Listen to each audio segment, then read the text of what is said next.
আর এই কেসের সীমানার মধ্যে থেকেই আপনি আপনার বক্তব্য রাখবেন। ইওর অনার, নীলাঞ্জনা দেবীকে আমার ক্লায়েন্ট ফোন করেন, উনি ফোনে ওনার সমস্ত কথা শোনেন, মোটিভটাও বুঝতে পারেন। তারপরও উনি দরজা খুলে ঘুমোলেন, উনি নিজের প্রোটেকশনের জন্য কোনো ব্যবস্থাই গ্রহণ করলেন না। তাহলে কি আমরা সেটাকে নীলাঞ্জনা দেবীর পক্ষ থেকে আমন্ত্রণ ধরে নেব?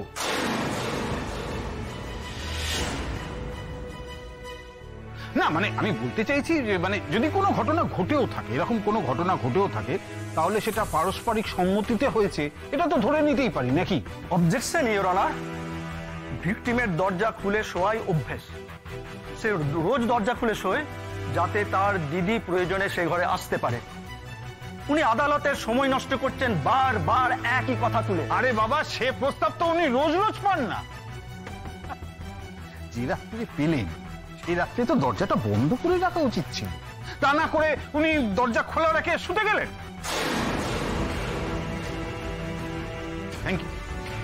Thank you your honour. এবার আমি শেষ পয়েন্টে আসছি। আমি আবার বলছি, আমার মক্কেল বেকসুর, অকারণ ভিন্ডিকশনের শিকার তিনি হয়েছেন। ইওর অনার, আমি এবার ভিকটিমের পরের অংশে যাই। তিনি বলছেন যে তিনি নাকি ঘুমিয়ে পড়েছেন, আর ওনার যখন ঘুম ভেঙেছে উনি তখন দেখলেন যে অনির্বাণ বাবু ওনার শরীরের উপর পুরো কবজা করতে চাইছেন। আমি আপনার কাছে কিছু ফ্যাক্টস প্রেজেন্ট করতে চাই ইওর অনার। এগুলো নোটিস করলেই আপনি বুঝতে পারবেন যে নীলাঞ্জনা দেবীর স্টেটমেন্টগুলো পুরো সাজানো, সর্বৈব মিথ্যা। যখন অনির্বাণ বাবু ফোন করেন তখন বাজে 1:15, আর এই সময় থেকে পুলিশের কাছে ফোন যাওয়া, এই সময়টার গ্যাপ হচ্ছে 45 মিনিটের মতো। যদি আমি ব্যাক ক্যালকুলেশন করি তাহলে দাঁড়ায় গিয়ে ওই রাত 2টো। আর রায়পূর্ণা সেনের বয়ান অনুযায়ী তিনি সবটা দেখাশোনার পর পুলিশের কাছে ফোন গেছে এই 45 মিনিট পর, তার মানে সময়টা দাঁড়ায় ওই 1:30 বা 1:20। ওই ধস্তাধস্তি, তারপরে নীলাঞ্জনা দেবীর কথা অনুযায়ী ওই যা সব অত্যাচার সব ওই 5 থেকে 7 মিনিটের মধ্যেই হয়ে গেছে। হ্যাঁ ঠিক আছে, ঠিক আছে, ঠিক আছে, আমি 5 মিনিটই ধরছি। তা সেই কথা যদি ধরি তাহলে ঘটনাটা ঘটেছে ওই 1:25, আর এই অনির্বাণ বাবুর ফোন এসছে 1:15। তাহলে সেই ভয়ঙ্কর ফোন কলটা আসার পর কি এমন ঘটলো যে নীলাঞ্জনা দেবী ঘরের দরজা খুলে শুয়ে ঘুমিয়ে পড়লেন, আর তারপর অনির্বাণ বাবু চুপি চুপি তার ঘরে ঢুকলেন, খাটের উপর উঠে বসলেন।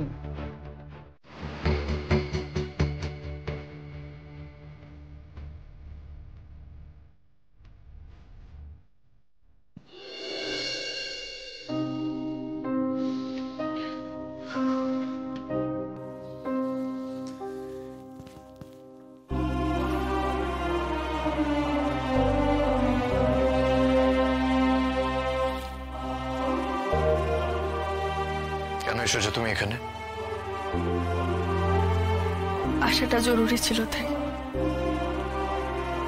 তার মানে লয়ারকেও তুমি অ্যাপয়েন্ট করেছো?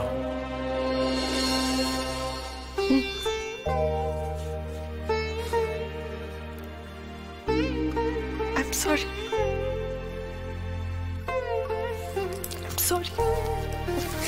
প্লিজ অনির্বাণ, প্লিজ চলে যেও না, প্লিজ প্লিজ আমাকে ক্ষমা করে দাও না অনির্বাণ, প্লিজ প্লিজ একবার আমাকে ক্ষমা করে দাও না অনির্বাণ, প্লিজ। ভুল করে ফেলেছি আমি, ভুল হয়ে গেছে আমার, বুদ্ধি ভ্রষ্ট হয়েছিল আমার। প্লিজ আমাকে ক্ষমা করে দাও না অনির্বাণ। তোমরা সবাই ঠিক বলো, তোমরা সবাই বলো না আমার আমার মহত্বের বাতিক আছে। শুধু তুমি না, স্রোত বলে, সবাই বলে আমার মহত্বের বাতিক আছে।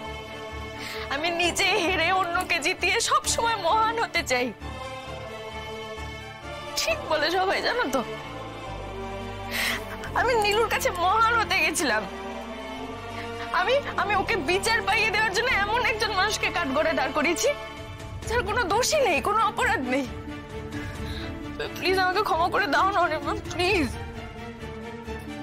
এই প্রত্যেকবার জোর করে নিজেকে কষ্ট দেওয়াটা অভ্যেস হয়ে গেছে আমার। আমি কোনোভাবে সেখান থেকে বেরিয়ে আসতে পারছি না।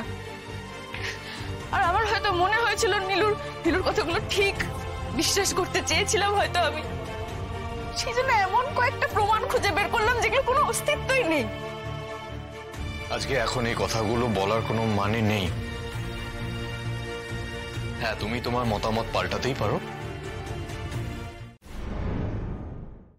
অভিমানে, ঠিক যেই অভিমানে তুমি আমার থেকে দূরে সরে গেছিলে, আমারও সেই একই অভিমান হয়েছিল রাই। বলো, এবার তুমি আর কি নিয়ে ঝগড়া করবে? আর কি করার আছে তোমার? আরো আছে, আরো অনেক কিছুই আছে বলার মতো। বলো, শুনি আমি। তুমি কেন আমাকে মাফ করতে পারছো না? তুমি যে আমাকে অবিশ্বাস করছো রাই। তুমি করনি? তুমি অবিশ্বাস করনি আমাকে? এর আগে তুমি অনেকবার আমাকে অবিশ্বাস করেছো অনির্বাণ।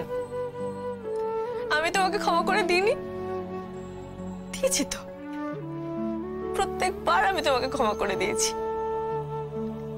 আর এই একবার আমার অবিশ্বাসে তুমি এতটা ভেঙে পড়ছো। তুমি মহৎ মানুষ, আমি অত মহৎ নই। আমি অত মাফ করতে পারি না। আমি ছোটখাটো মানুষ। আমার পাওয়াগুলো ছোট হলেও প্রত্যাশাগুলো হয়তো অনেক বেশি। কাছের মানুষের কাছ থেকে সবারই প্রত্যাশা থাকে, আর এটা ভুল নয়। আর হ্যাঁ, আমি জানি তুমি মহৎ নও আমার মতো, কিন্তু আমাকে ক্ষমা করতে একবার মহৎ হও please. I am sorry Anirban, I am really sorry.